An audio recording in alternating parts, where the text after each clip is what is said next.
फरमाइश करो सोहर गाओ, सोहर गाओ। पैसा जता लिए खोले वो देखो देखो। जुग जुग जियो सोलना बाबा बने बाके भाग जालन हो ला लाल हुई है, हो ला लाल हुई है फुलवा से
भाई देखो अब धीरे धीरे तुम्हारे लिए सब लोग खुश होएला हैं। अब देखो ये लड़का के मामा वो देख लो पगड़ी बांधे अंगूरी दिखा रहे हैं। भाई ये 10 रुपया आपके लिए शहर में आए हैं और उन्हीं के साथ में हमारे उन्हीं के दोस्त। भाई ये 50 के नोट से 10 रुपया आए हैं हमारे लिए शहर के लिए। लेकिन कहते हैं कि अगर शहर सुनाई हो तो भैया लोग मामा और बड़े दादा बड़े पापा सब दिया है, अब तुमका बुओ दिया है, मामी दिया है। हाँ शहर सुनाई हो तो दिया है नहीं ना दिया है। सुनाओ हो चल पैया पे खेली रहो मेरे लल्ला चल पैया पे खेली रहो।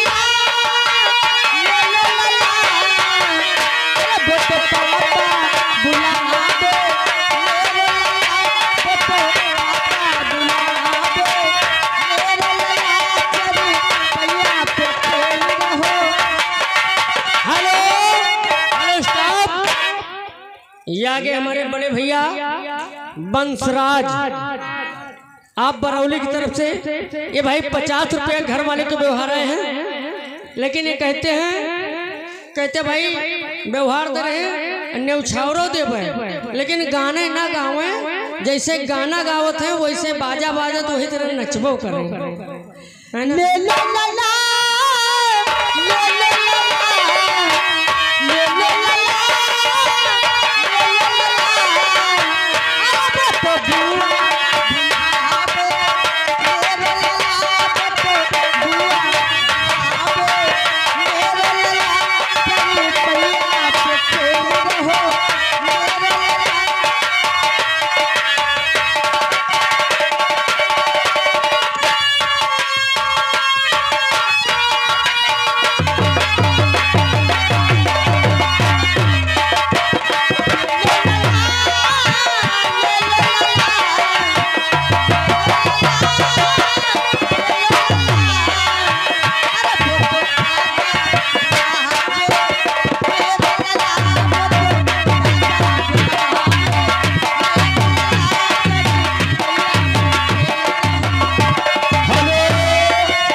ये आगे हमारे नाम गुम आदमी हाजिर भाई 10 रुपया हमें दिए, लेकिन हमारे विनोद कंपनी मालिक उनका कहना है कि आप तमाशा चालू कर दे। घर मालिक का भैया आप तमाशा चालू कर दीजिए भाई। उनकी तरफ से बहुत बहुत शुक्रिया, धन्यवाद है ये 10 रुपया अनाउंस करने के लिए।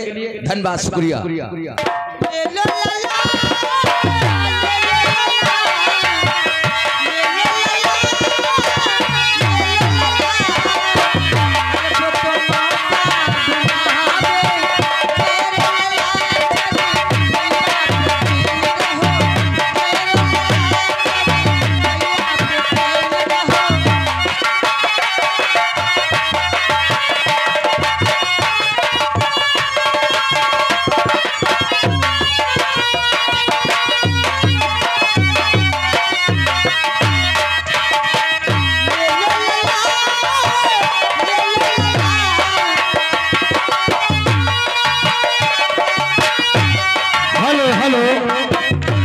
आगे माननीय हमारे परम आदरणीय संतराम निषाद भाई साहब बरौली